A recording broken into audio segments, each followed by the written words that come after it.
I'm John Furrier here at theCUBE's NYSE studio overlooking the trading floor, of course part of the NYSE Wired, our Crypto Trailblazer series. We interview the leaders who are making things happen, building the next generation infrastructure and applications to provide digital currency, and of course, the Wall Street on-chain exclusive event happening here at the NYSE. It's all the best people coming in, the newsmakers, the game changers, and also the inventors, the builders.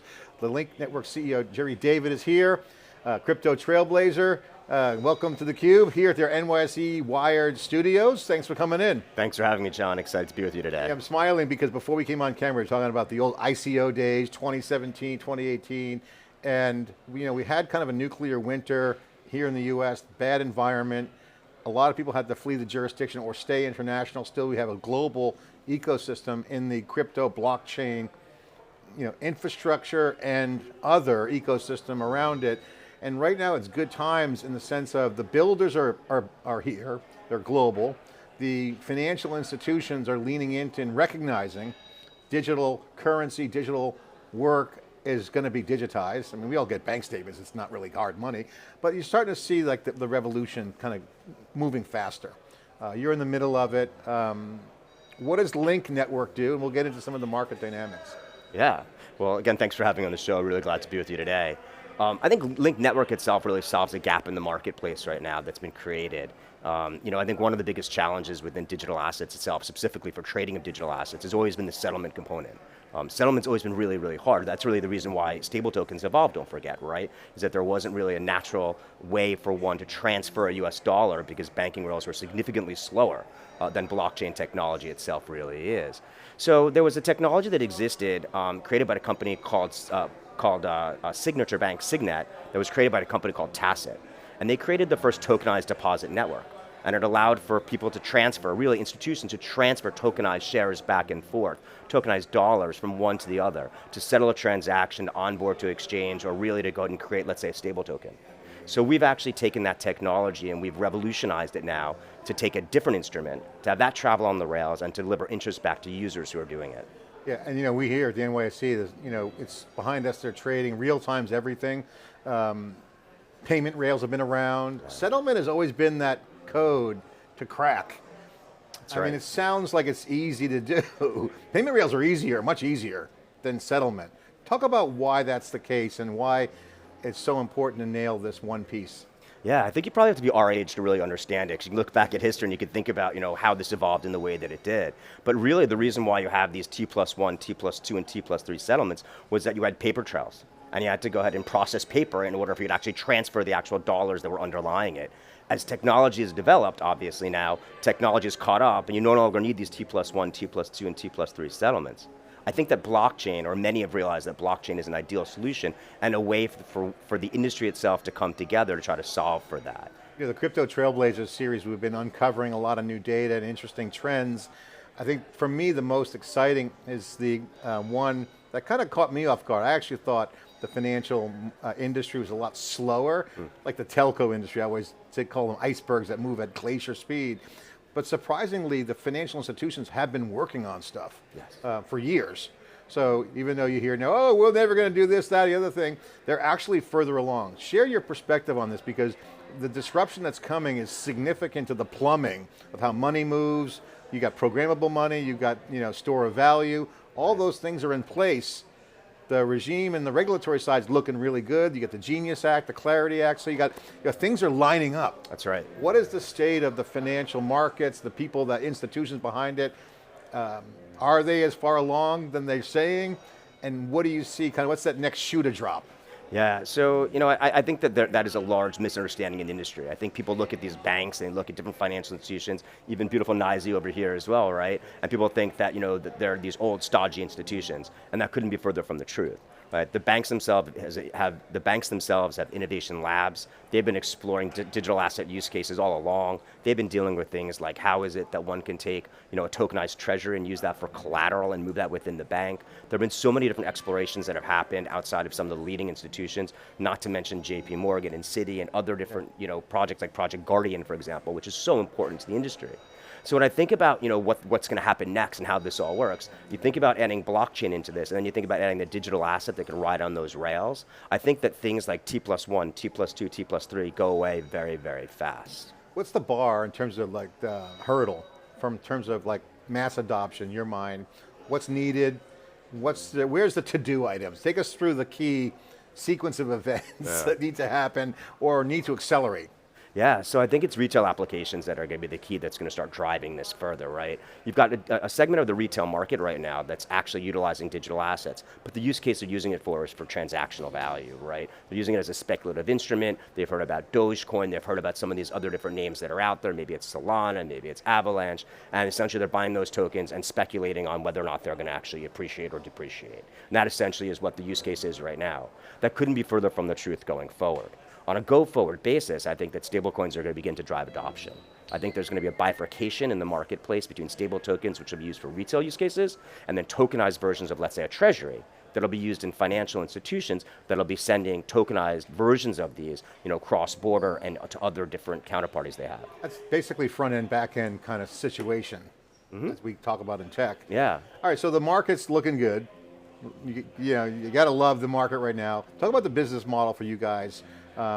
How's your business doing? Give us some stats on, how big the team is, the business model, what's the value proposition? Absolutely. So, we couldn't be happier. We've been working on this project for over 2 years, believe it or not. We actually had this in stealth for about 18 months, whereby ourselves, and at the time I was the president of ARCA prior to this, which is a leading asset manager in the space, had partnered up with 2 different other entities in order to create a joint venture. The 3 entities are ARCA, the asset manager, then you ultimately have T0, which is a very important piece of infrastructure. They're a special purpose broker-dealer. They're one of 2 only that exist, which gives them the ability to custody digital asset securities, which is critically important. And then the third party is the company I mentioned before called Tacit. And the team size, how big is the company? Can you share kind of some of the milestones and momentum? Absolutely. So the team itself right now is a combination of seconded resources from all the different parties. So in total, we have over 60 people working on this project. A large number of them are technology driven as well, as you can imagine, but we do have a very strong customer facing team that's working to evangelize the industry and share what it is that we're building. I mean, there's a lot of evangelism. You got to get people, confident. I mean, enthusiasm's high, great. Now confidence, is a whole nother ball game, right? So that's awesome. So on that note, what's the secret sauce? I mean, you got the products, the technologies. What's the core enabler for you guys from a growth perspective? Absolutely, John, for us, the timing couldn't be better for us to actually be launching the business, right? Regulation finally is clear and folks have an understanding of what you can and cannot do, what is permissible, what the regulatory clarity can't be understated here. But I think that there are a couple other elements that are really, really interesting and important for us. The first is that, what we've built here is a utility function. We built something that was already in the industry, was taken away, and now it's been replaced in a better way. It solved for some of the problems people are talking about. This craze of real world assets right now, there's an interest-bearing asset that's on this platform that ultimately is helpful to large-scale participants that are looking or striving for this interest that's available. The other thing is that we're using a tested technology. The technology is something that the industry really appreciated. It's something when we talk to folks about the business, they say, oh, it's the Signet technology. That's great. There's familiarity. They can relate to it. They can relate to, but it's trust, right? So when you're dealing with something that's managed over $3 trillion worth of transactions and had over 2,000 clients that were connected to it, there's a familiarity that then ultimately engages with that trust and allows for folks to realize that those assets aren't going to disappear. Well, Jerry, I'm glad you brought up trust. So trust is a big thing we talk about. The other word that comes up a lot is scale. Right. So talk about the scalability side of it, because this is not small things that are going on with money. 100%, and I think that if you ask what the value proposition is, I would say the first is that it's interest bearing, the second is that we're solving for fragmentation, but the third is that we're prepared for scale, and that's really, really important. There are a couple other different systems that are out there that do something similar, managing tokenized deposits or cash and send them back and forth, but the leading one here in the US has some restrictions on it, and it really has reached its cap. It's unable to grow. Yeah. We know that there's over 2,000 different institutions that can use this platform. Yeah. And that's when it was a North American deployment only. That's not including what you said before, but I'm talking about the global nature of what we're doing here. Talk about the settlement thing, because this has come up in other interviews. Payment rail's been around, but the settlement has been, I guess kind of a blocker in the sense of that's a key thing, and it's not like for the faint of heart. There's a lot of things that need to be trusted. That's right. Scale. Yeah. I mean, it's money we're talking about here. 100%. So like, you can pay something, but how do you settle it? Right. It's always been a hard thing. How important is that in the scheme of like the level of difficulty, degree of difficulty, and just scope of how fast that changes the game? It's almost like, you know, the rock in the river that's blocking the water and all of a sudden it's gone, now everything's flowing. That's right. That's the way I see it. Do you agree, and what's that scope look like, and why is it important? Yeah, this business is very hard, right? It's very, very hard because like you said, you're dealing with real dollars. So for us, dealing with the tried and tested technology was the first part of the equation. The second part was really, like I said, dealing with institutions that have been around and are credible, right? There aren't many institutions that have been around this industry for over 8 years, right? And we've got 3 that have as well in doing so. And I think the final part is really kind of, really offering value to the marketplace. So the question you're asking before about, why is settlement so hard? Well, the reason why settlement is so hard is because you're dealing with large-scale transactions, extreme amounts of volume, and in many scenarios, you're dealing with different timelines for actually the flow of instruments, which is why this settlement system is so important. Because you can't use US dollars to settle, right? Yeah. Because there's a lag. There's that T+2 or T+3 lag, which introduces counterparty credit risk, really, to use a theme here in NYSE. Yeah, I mean, real time is critical. I mean, I gotta ask, when you're in the day of the life, you're out there doing your job, you're talking to folks, what are some of the conversations, what are some of the questions you get? And you got probably a spectrum of customers heavily leaning in, well down the path, on the, in the red zone, use a football analogy, like ready to go in and score and get launched, and some people tire kicking. Right. What are some of the questions? What do you get? Like, what's the FAQ?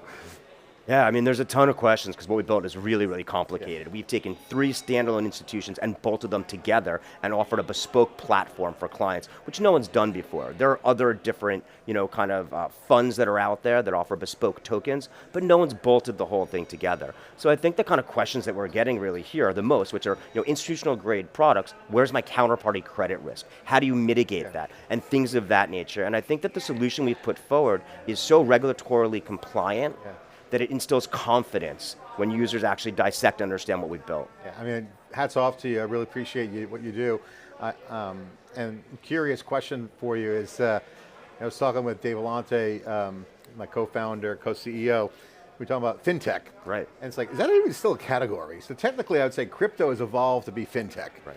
Because crypto is probably the most cutting edge, and the infrastructure underneath it is fintech infrastructure wave we've seen. Commerce is commerce. Right. You mentioned retail.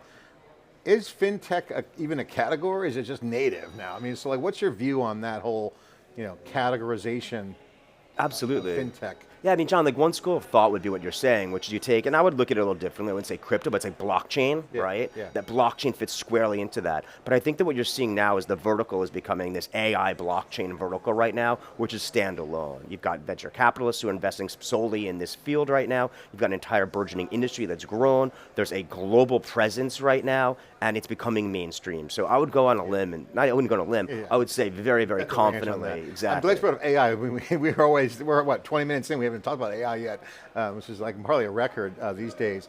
The confluence of AI and blockchain are really interesting. One, and I just want to get your reaction to this, I'll just lay it out. One, alpha developers work on both. I mean, you go back to the 2016, 2017, 2018 timeframe, all the brightest minds were working on blockchain. Right. Not cryptocurrency. I mean, that's Bitcoin right. was out there, Ethereum was merged, but it was really hardcore tech. Right. And then some stuff happened, we all know that, what happened next. AI, same thing, there's a race for talent. Both of them bounded by power. Mm-hmm.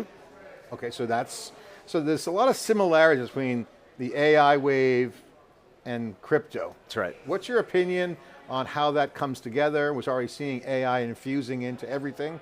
We're seeing blockchain being infused into the infrastructure, very decentralized, distributed computing. All that's together. Right. What's your reaction to that? I think it's a logical confluence, right? I think that this was, if you had to think about the way the 2 industries would converge and what the benefits are, you've got the 2 industries now that are on the cutting edge. I think it's really interesting from an asset management perspective to see how some of the traditional asset managers are utilizing AI technology in order for them to make selections on what their portfolio construction is going to look like, right? In the past, the way we used to look at it was that it was an algorithm that would do that, right? And now you've got kind of a technology that's emerged that can supersede that. It's funny, I have a lot of conversations with banks around AI and generative AI, and of course, if you go back to Main Street, if you pull anyone out in New York and you say generative AI, oh, hallucinations, that was kind of like, you go back a year, hallucinations was the top story. That kind of still has some, hangover. Right. But banks don't tolerate any operational failure.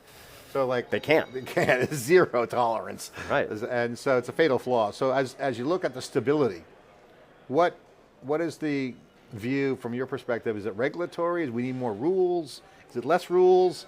We've had conversations around how do you account for these things? Are they intangible assets? Right. Are they tangible assets? So there's a lot of things that are going to have to catch up.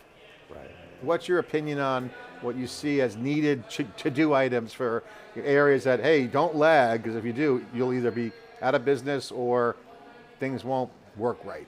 100%, and this is where I have to fall back on. The answer to the question has to simply be a strong foundation and infrastructure that's in place right now that paves the way for other pieces of adoption. Right? You take a place like the parent company of the New York Stock Exchange, the Intercontinental Exchange. You think about what their model looks like right now. The ability to go ahead and use, let's say, tokenized treasury funds or tokenized deposits as a form of collateral makes total sense. It revolutionizes the way that the actual plumbing is set up and it works. And if you're to take an instrument like that, that solves for other problems that we were talking about before. That gets the T+1, the T+2, and the T+3. That lets funds go from a client, from a trading firm or a corporation to their clearing member, their FCM, and then forward straight to the clearinghouse within hours or minutes. Yeah, versus 3 days. Well, I think that whole ICE, International Continental Exchange, is a great example.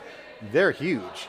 They got a lot of data, proprietary data. Right. They got money-making plumbing. So for them to lean in, what does that mean for the market, in your opinion? Well, you're starting to see it happen now, right? And I'd be shocked if the New York Stock Exchange doesn't have a research lab whereby they're investigating and already piloting this. But you've got things that are very simple and tangible, right? Like tokenized shares of an equity.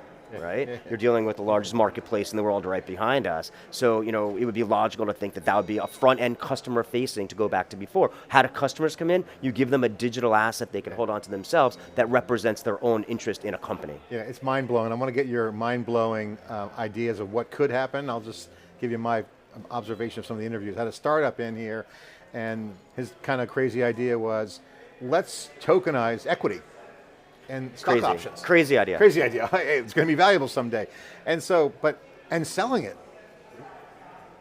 And holding it yourself. Holding it. Or transferring it to your mother to let her have it. These are like non-linear thoughts in the old world, now become standard. What are some of the disruptive ideas that you see that might emerge from, because you see both sides, right? So that's just a weird example, but it makes sense. Like, hey, if I have employee stock options in a pre-IPO company, why wouldn't I tokenize it? It's an asset. Right, absolutely. But is there accounting for that? There's not really, not yet. Well, not yet, but I think that the main reason why one would want to do that, right, is to actually have and hold the sovereign, entity itself or the piece of interest that you have. Why is it that your broker-dealer should have to hold or your brokerage account? Why can't you hold it yourself? Like I said the example before about your mother, but if you're dealing with a tokenized share of a treasury fund, why wouldn't you be able to, instead of Venmoing your mom, send her $100 of an interest-bearing asset, where she could gain interest on it and have it accruing and have it delivered daily, and she could actually hold it herself. She can put it in a ledger, she can put it in her pocketbook, and she could have it herself and know that she's got it. Now, I'm not one of these folks that are out there that says the banks are totally evil, have to go away, you can't trust them.